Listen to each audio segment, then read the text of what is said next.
자, 우리 이 두 번째 주 일과입니다. 하나님 중심의 삶입니다. 창세기의 많은 부분이 하나님께서 아브라함을 통해 어떻게 그분의 목적을 이루셨는가를 기록하고 있습니다.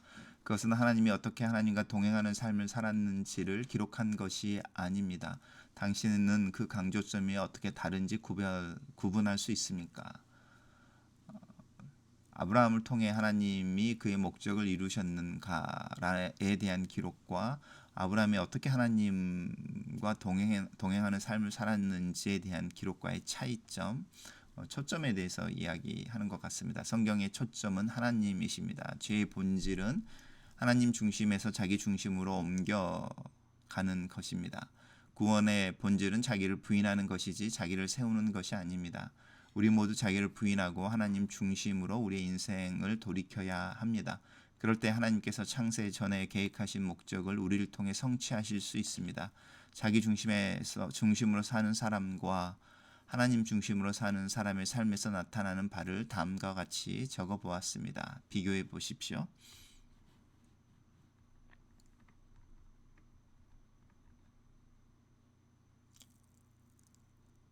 자기 중심의 삶입니다. 인생의 초점이 자기에게 맞춰짐, 자기 자신과 자기가 이루어 놓은 것에 대해 자랑스럽게 생각함, 자기를 신뢰함, 자기와 자신의 능력에 대해 의존함, 자기를 세우고 높임, 세상과 세상의 방식에 받아들여지기를 바람, 사람의 입장에서 환경을 바라봄, 이기적이고 평범한 생활, 하나님 중심, 하나님을 신뢰함, 하나님과 하나님의 능력과 채워주심에 의존함, 하나님과 하나님이 하고 계시는 일에 삶의 초점을 맞춤, 하나님 앞에 겸손함, 자기를 부인함, 하나님 나라와 그의 의를 먼저 구함, 하나님의 입장에서 모든 환경을 봄.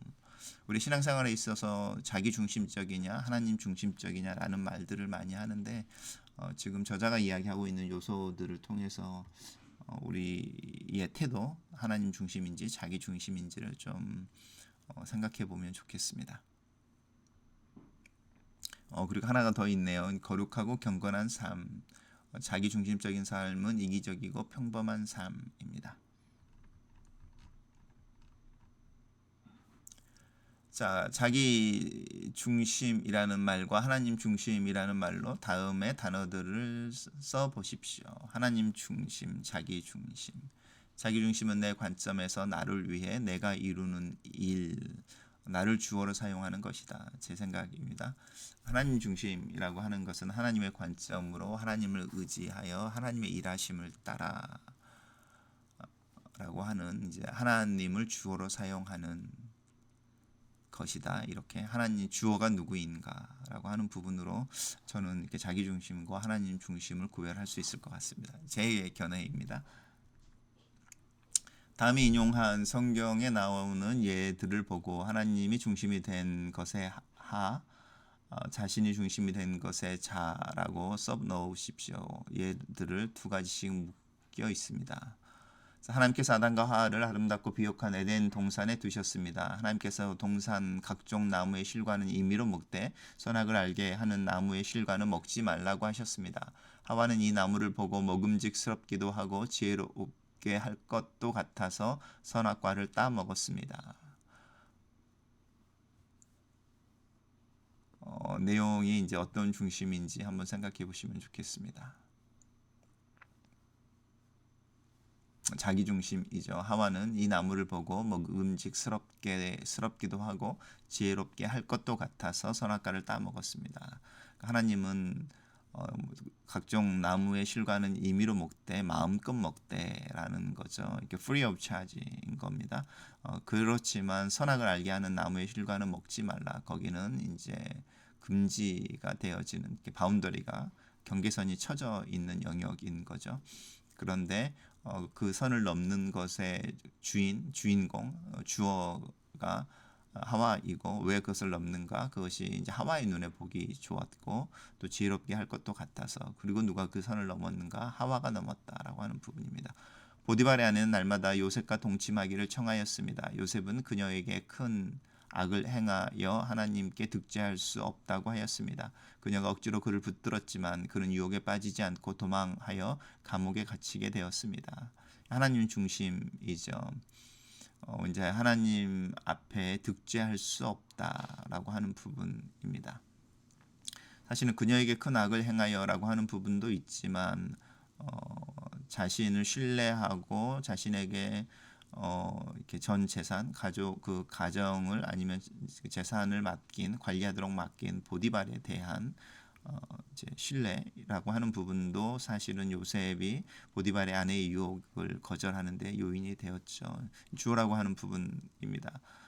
근데 이제 우리가 오해하는 부분인 거죠. 우리가 하나님 중심으로 살면은 모든 일들이 잘 될 것이다라고 생각하는 경향이 있어서 왜 하나님의 뜻대로 악을 행하지 않았는데 감옥에 갇히게 되는가라고 하는 것에서 이제 우리가 질문을 던질 수 있어서 성경에서 말하고 있는 부분하고 우리가 이제 그 세상적인 관점이죠 이것도. 근데 그렇게 생각하는 중에 기대, 우리도 모르는 기대를 갖게 되는 영역 사이에 차이점들을 우리가 믿음으로 좀 간파해낼 필요가 있습니다. 우리의 마음에 어떤 모습인 건지.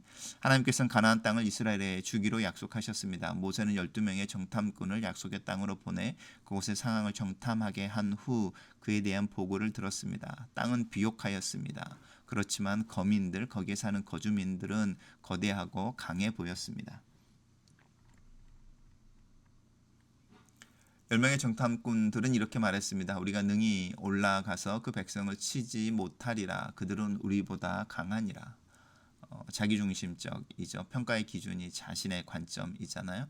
여호수아와 갈렙은 이렇게 말했습니다. 여호와께서 우리를 기뻐하시면 우리를 그 땅으로 인도하여 들이시고 그 땅을 우리에게 주시리라. 그들을 두려워하지 말라. 하나님의 관점이죠. 하나님이 일하고 계시고 하나님의 약속이니 우리가 그것을 붙잡고 반응하자. 아사 왕이 구스 사람 세라와 전투하게 되었을 때 이렇게 말했습니다. 하나님이여 힘이 강한 자와 약한 자 사이에는 주밖에 도와줄 이가 없사오니 우리 하나님 여호와여 우리를 도우소서. 우리가 주를 의지하여 주의 이름을 의탁하고 이 많은 무리를 치러 왔나이다. 여호와여 주는 우리 하나님이시오니 원컨대 사람이 주를 이기지 못하게 하옵소서.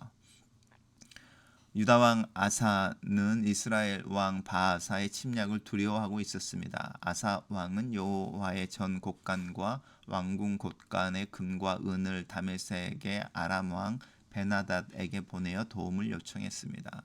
굉장히 아이러니한 모습이죠. 같은 왕인데 그가 믿음으로 하나님 중심적으로 구스 사람 세라와 전투에 임하게 되는 부분과 두려움 가운데서 이렇게 바아사라고 하는 이스라엘 왕과 전투에 임하게 되는 두 가지 모습인데 한 사람에게서 이 모습이 동일하게 나타납니다.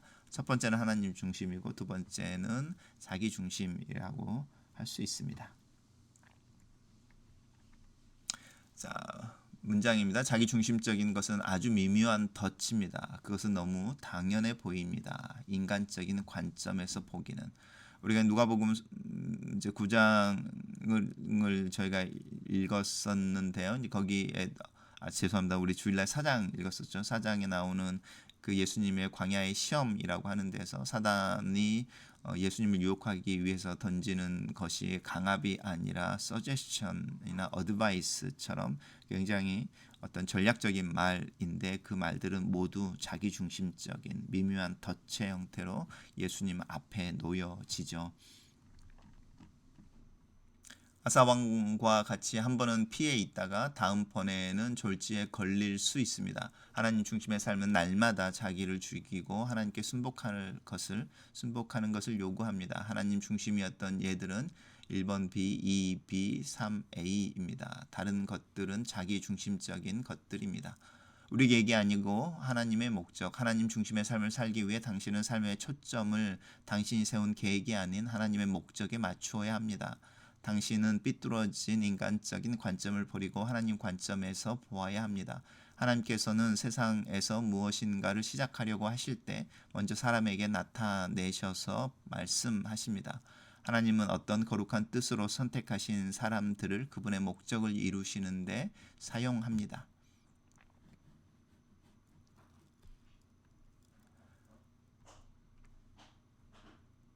자, 다음 질문에 답하십시오. 답이 생각나지 않으면 성경 구절을 찾아보십시오. 하나님께서 노아에게 방주를 지으라고 나타나셨을 때에 하나님께서 무엇을 하려고 하셨습니까? 이제 온 땅에 죄가 만연해서 이제 땅을 심판하려고 하셨죠. 하나님께서 아브라함에게 나타나셨을 때 소돔과 고모라를 어떻게 하시려 하셨습니까? 동일한 것 같습니다. 소돔과 고모라의 죄가 관영하여 이렇게 넘쳐 흘러서 하나님께서 그 부분에 대해서 이제 심판으로 응답하려고 하셨습니다. 하나님께서 기드온에게 나타나실 때 무엇을 하려고 하셨습니까? 하나님께서 이스라엘 백성들을 미디안의 손에서 구원하려고 하셨습니다. 하나님께서는 다메섹 도상에서 사울에게 나타나셨을 때 무엇을 하려고 하셨습니까? 예수 그리스도의 복음이 유대교라고 하는 유대인이라고 하는 바운더리를 넘어서 이방인들에게도 또 이제 전파되어지고 이제 핍박을 받고 있는 이제 그 예수님을 믿는 예수님의 제자들을 이제 넘어서서 아니면은 그들과 함께 예수님의 고난을 받으신다라는 것을 보여주고 싶으셨던 것 같습니다. 위에 나타나는 얘들에서 가장 중요한 점은 무엇입니까? 당신의 답에 체크해 보십시오. 그들이 하나님을 위해서 무엇을 하고 싶어 했는가? 하나님께서 무엇을 하시려고 했는가? 지금 저희가 이야기하는 것 중에 자연스럽게 두 번째 답이죠. 하나님께서 무엇을 하시려고 했는가? 자, 하나님께서 노아에게 나타나셨을 때에 하나님은 세상을 물로 심판하려고 하셨습니다. 하나님은 소돔과 고모라를 멸망시키려 하셨을 때도 아브라함에게 나타나셨습니다. 미디안의 압제로부터 이스라엘을 구원하려고 하셨을 때도 하나님은 기드온에게 나타나셨습니다. 하나님께서 이방인 그리스도인들, 세계 이방인들에게 복음을 전파할 준비가 되었을 때 사울에게 나타나셨습니다. 각 상황에서 중요했던 것은 하나님이 무엇을 하려고 하셨는가 하는 것입니다. 노아의 예를 살펴봅시다.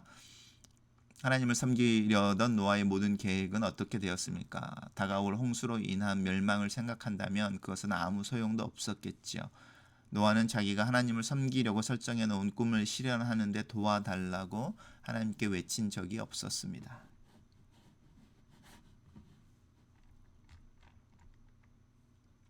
당신은 하나님께서 어떤 사람에게 자기를 위해 무엇을 할 것인지를 연구해 보라고 명령하시는 것을 결코 볼 수 없을 것입니다.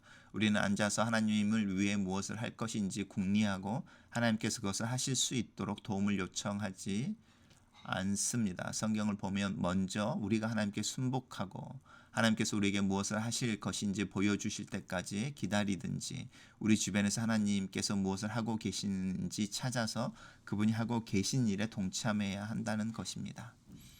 우리가 하나님을 위해 어떤 위대한 계획을 세우기 전에 하나님이 이미 우리 주변에서 하고 계시는 일이 무엇인지 그것을 찾아보는 것 아니면 그것을 알려주시기를 기도하며 기다리는 것인 거죠. 순복, 기다림, 찾음, 동참이라고 하는 단어들 오늘 성경 공부하면 오늘 이렇게 학영삶을 공부하면서 기억해 볼 내용인 것 같습니다. 오늘 배운 것을 복습하십시오. 오늘 복습한 내용 중에 하나님께서 당신으로 하여금 이해하고 배우고 실천하기 원하는 구절이나 성구를 하나 둘쯤 지적해 주시기를 기도하십시오. 그리고 난 후에 질문에 대답하십시오. 오늘 학습한 내용 중에 어떤 구절이 가장 뜻있게 다가왔습니까? 위로 올라가서 한번 살펴보겠습니다. 스크린이 위로 올라가서 조금 어지러우실 수 있습니다.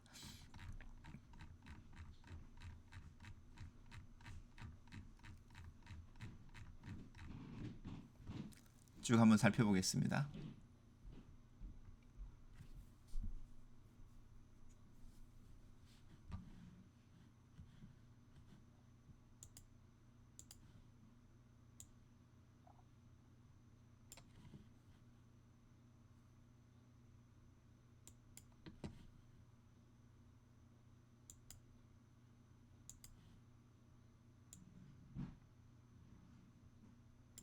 전시의 본질은 하나님 중심에서 자기 중심으로 옮겨가는 것이다.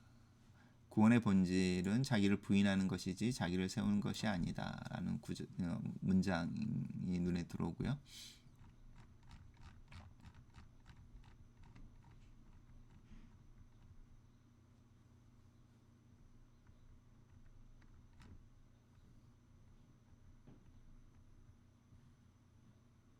하나님의 중심의 삶을 살기 위해 당신은 삶의 초점을 당신이 세운 계획이 아닌 하나님의 목적에 맞추어야 합니다.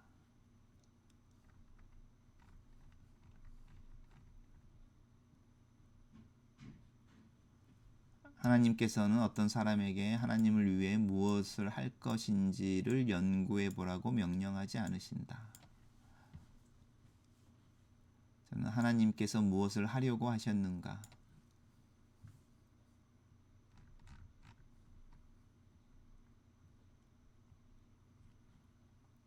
성경을 보면 우리가 먼저 하나님께 순복하고 두 가지인 거죠. 하나님께서 우리에게 무엇을 하실 것인지를 보여줄 때까지 기다리든지 우리 주위에서 하나님께서 무엇을 하고 계신지를 찾아서 그분이 하고 계시는 일에 동참해야 한다는 것이다.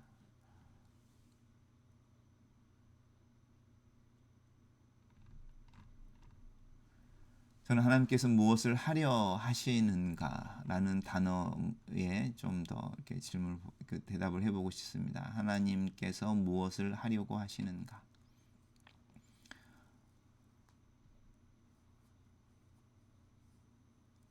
기도 제목, 기도는 이제 살아계신 하나님께서 하시는 일, 이미 하고 계시는 일을 저에게 보여주십시오. 그리고 그 일에 제가 동참할 수 있도록 저를 인도하여 주시옵소서. 내 열정과 내 열심으로 하나님을 위해 무슨 일을 하겠다고 계획하는 어설픈 열정보다 이미 하고 계시는 하나님의 일을 발견하고 그 하고 계시는 하나님의 일에 동참할 줄 아는 지혜로운 또 순복과 또 기다릴 줄 아는 믿음의 사람이 되게 도와주시옵소서. 예수님 이름으로 기도합니다. 아멘. 오늘 학습에 대한 반응으로 하나님은 당신이 무엇을 하기를 원하십니까? 찾아봐야 될 것 같습니다. 오늘 하루 저도 이제 오늘 만나는 사람들이 있고 또 일정들이 있는데 그것 가운데 하나님이 하고 계시는 일들은 무엇인지 그 마음속에 항상 질문을 두고 찾아가 보겠습니다. 암송 구절입니다. 어떤 사람은 창을, 어떤 사람은 말을 의지하나 우리는 여호와 우리 하나님의 이름을 의지하리로다 라는 구절이었는데요. 제가 좀 더 구절을 잘 암송하고 있는지 한번 찾아봐야겠습니다. 오늘의 요점입니다. 하나님 뜻을 알고 행하기 위해서 나 자신을 부인하고 하나님의 중심의 삶으로 돌아와야 한다. 내 삶의 방향을 하나님 쪽으로 돌이켜야만 한다. 나의 계획이 아닌 하나님의 목적에 내 인생의 초점을 맞추어야 한다. 나의 그릇된 관점을 버리고 하나님의 관점에서 보도록 해야 한다. 하나님께서 나를 통해 무엇을 하시려고 하시는지 보여주실 때까지 기다려야 한다. 하나님께서 내 주위에서 이렇게 역사하시고 계신지 찾아 그분이 하고 계신 일에 동참해야 한다. 감사합니다.